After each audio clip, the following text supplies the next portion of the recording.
तो आप सभी का स्वागत है मेरे इस न्यू व्लॉग में। तो जी हाँ, हम निकल पड़े हैं वृंदावन और मथुरा के दर्शन के लिए।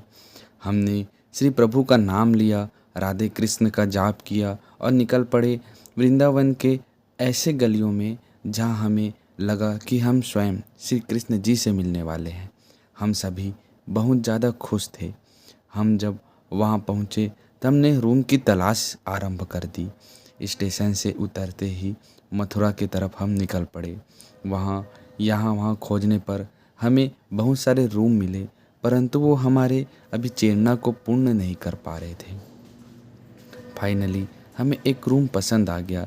यहाँ से व्यू भी बहुत अच्छा आ रहा था, तो हम इस रूम को फिक्स करने के लिए चल पड़े। रूम एक बार फिक्स हो गया, उसके बाद फिर हम वहाँ के निरीक्षण के लिए निकल पड़े। 25 घंटे के सफ़र के बाद तो फाइनली हम पहुंच चुके हैं इस मथुरा नगरी पे। हम लोग लगभग 27 घंटे का सफ़र करके और फाइनली हम लोग को रूम मिल चुका है। कुछ देर रुकने के बाद हमारी जर्नी वापस स्टार्ट हो जाएगी। फिलहाल हम करेंगे रेस्ट। और ये रहा हमारे रूम से कुछ नज़ारे। मिलते हैं कुछ समय के बाद। रात्रि होते ही हमें बहुत ज़ोरों से भूख लग पड़ी, तो हम भी कुछ भोजन के लिए निकल पड़े। यहाँ की एक बात मुझे बहुत अच्छी लगी कि यहाँ पर किसी भी प्रकार का प्याज लहसुन का इस्तेमाल नहीं किया जाता है, क्योंकि उसे यहाँ वर्जित माना जाता है। अगले दिन हम निकल पड़े हमारी यात्रा की ओर, जहाँ हमें सबसे पहले जाना था राधा वल्लभ मंदिर। कहा जाता है कि इस मंदिर में अभिग्र साधना हुई थी और यहाँ के लोग बहुत ही मिलनसार थे। यहाँ के लोग गायों को बहुत ज़्यादा मानते हैं, क्योंकि श्री कृष्ण जी के लिए यह बहुत ज़्यादा प्रेम है और श्री कृष्ण को गौ कहना चाहिए बहुत ही ज़्यादा पसंद थे। और एक और बात बता दूँ, यहाँ के लोगों का भोजन में बहुत ज़्यादा प्यारा कचौड़ी है और कचौड़ी को यहाँ हींग के पानी के साथ बहुत ज़्यादा पसंद करके खाया जाता है। परंतु हमें हींग उतना ज़्यादा पसंद नहीं है, तो हमने यह सब खाना अवॉइड किया। पर टेस्ट के लिए हम भी चाहते थे कि कुछ खाकर देख ले। यहाँ की गलियाँ अभी भी पुराने रूप में बनी हुई है और पुरानी सभ्यताओं को बनाए हुए रखी है। यहाँ के लोग बहुत ही अच्छे थे। जहाँ तक हमारी नज़र जा रही थी वहाँ तक सिर्फ हमें चूड़ी ही दिख रहे थे। विभिन्न प्रकार की चूड़ियाँ, भगवान की मूर्तियाँ और लोगों की भीड़ से यह गली बहुत ही सुंदर प्रतीत होती है। फिर हम अंदर की ओर प्रस्थान करने लगे। हमारे जो भाषाश्री है वो हमारे जीजा के कंधों पर बैठकर आगे बढ़ रहा था। हम भी उनके तरफ पीछे पीछे चल पड़े थे। हमारी भी आशंका थी कि हम भी इस भीड़ में गुम ना हो जाएं। पर जैसे ही हमने अंदर का नज़ारा देखा, हमारे तो होश ही उड़ गए। ये द्वारकाधीश का जो मंदिर है बहुत ही सुंदर प्रतीत होता है। आप एक बार ज़रूर इस मंदिर का आनंद लीजिए। अभी के लिए मैं अपने वाणी को विराम देता हूँ।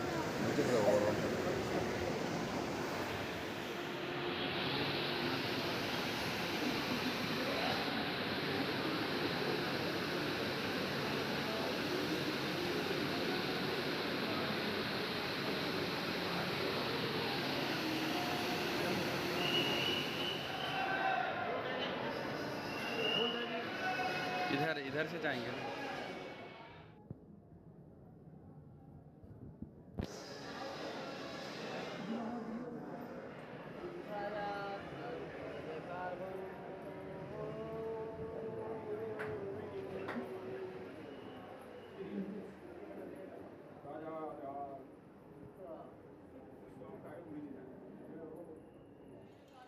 गली से निकलते ही हम चल पड़े बांके बिहारी जी के मूर्तियों के पास, क्योंकि कहा जाता है कि बांके बिहारी की मूर्ति के अगर आप आँखों में बहुत समय तक देख लो तो आप वृंदावन से लौट नहीं पाएंगे। परंतु हमें वापस लौटना था हमारे घर की ओर, तो हम यह रिस्क नहीं ले सकते थे। पहले तो हमने देखा कि यहाँ बहुत ज़्यादा भीड़ थी। सबकी श्रद्धा थी कि भगवान के दर्शन करें, और साथ ही यहाँ पर एक टीवी भी लगा दिया गया था जहाँ पे कंटिन्यू भगवान की मूर्ति का प्रतिमा बना हुआ था और लोग उनके दर्शन कर रहे थे। हम जैसे तैसे यहाँ वहाँ करके अंदर की ओर प्रस्थान किए और भगवान जी के दर्शन किए। फिर हम निकल पड़े यमुना नदी की ओर, जो कि इसके जस्ट पीछे ही पड़ता है। हमने हमारे तरफ से दिया और कुछ फूल भगवान जी को अर्पित किए, पूजा अर्चना की और भगवान के स्मरण में खो गए। यमुना नदी श्री कृष्ण जी को बहुत प्यारी थी। वह यहाँ अक्सर आकर खेला करते थे और हमने भी इनकी पूजा की।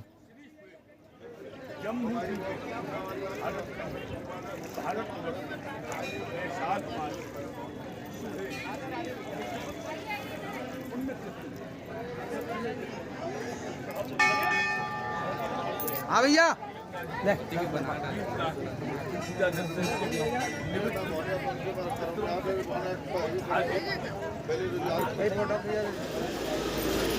फिर हमें लग गई भूख और हमने सोचा कि जरूर एक बार कचौड़ी ट्राई करना चाहिए। वैसे जैसे हमने सोचा था, कचौड़ी वैसी लगी नहीं और हमें उतनी पसंद भी नहीं आई और हमने फेंका नहीं, गाय को दे दिया। उसके बाद हम चल पड़े आगे। तेरा दोस्त है वो कैसे पागल जैसे दिख रहा है।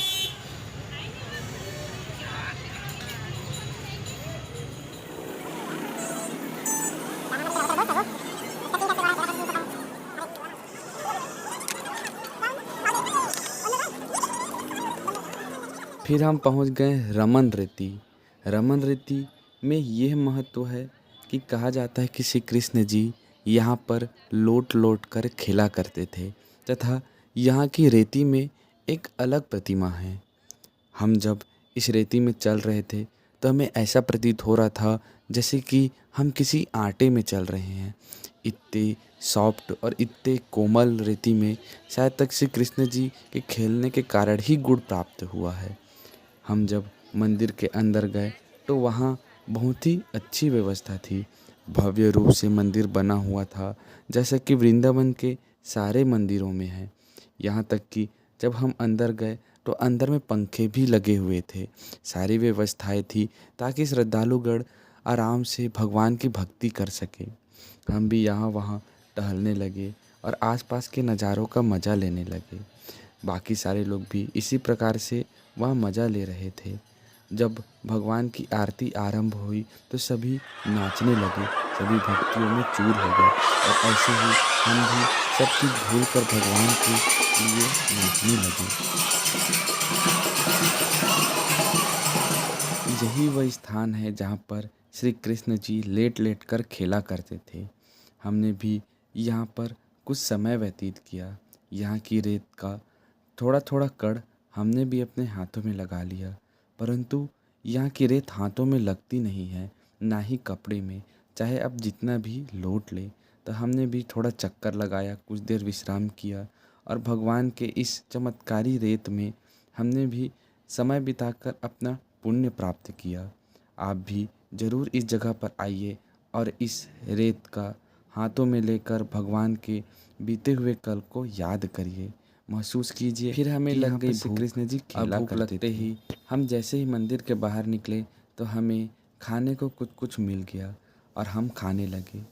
मैं आप सभी से यही कहूँगा कि आप कहीं भी जा रहे हैं तीर्थ स्थान तो वहाँ के खाने का कंप्लेंट ना करें कि ये ऐसा है वैसा है, वहाँ के खाने का आनंद लें।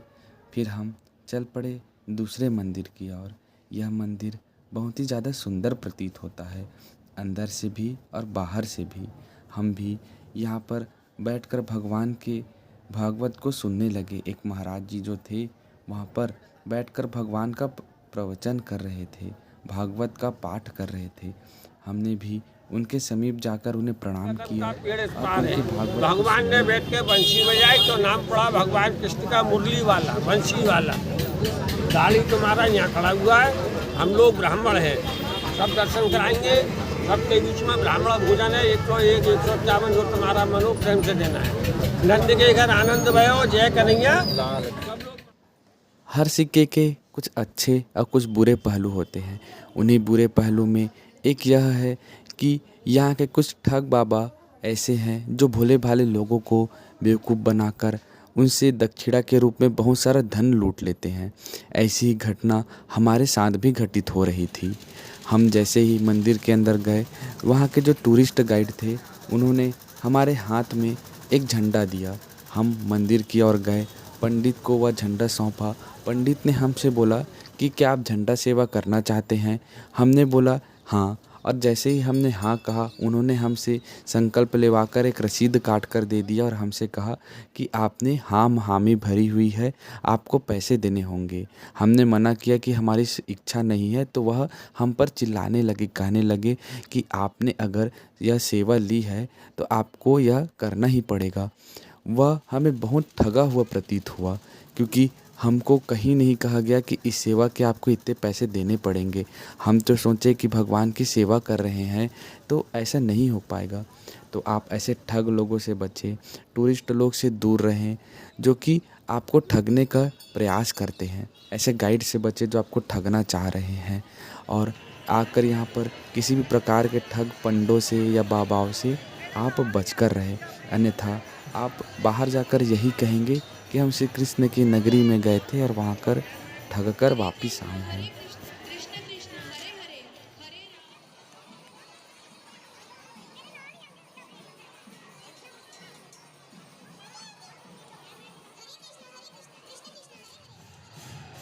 और ऐसे ही वीडियो को देखने के लिए मेरे चैनल को सब्सक्राइब कर दो। अभी 276 सब्सक्राइबर हैं, जल्दी से 300 सब्सक्राइबर कर दीजिए। फिर हम नए जगह का, नए स्थान का आपके लिए ब्लॉग लेकर आएंगे। वीडियो अच्छी लगे तो लाइक भी कर दीजिए, और कमेंट में जय श्री कृष्ण लिखना ना भूले। राधे राधे।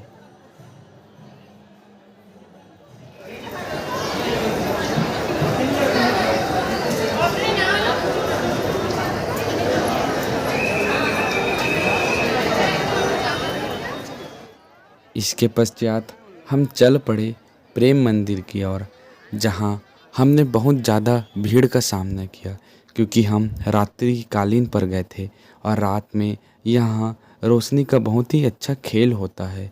मंदिर बहुत ही सुंदर प्रतीत होती है, और आसपास के बहुत सारे लोग भी रात्रिकालीन में यहाँ आकर इस मंदिर का दर्शन करते हैं, जिसके कारण हमें भीड़ का सामना करना पड़ा।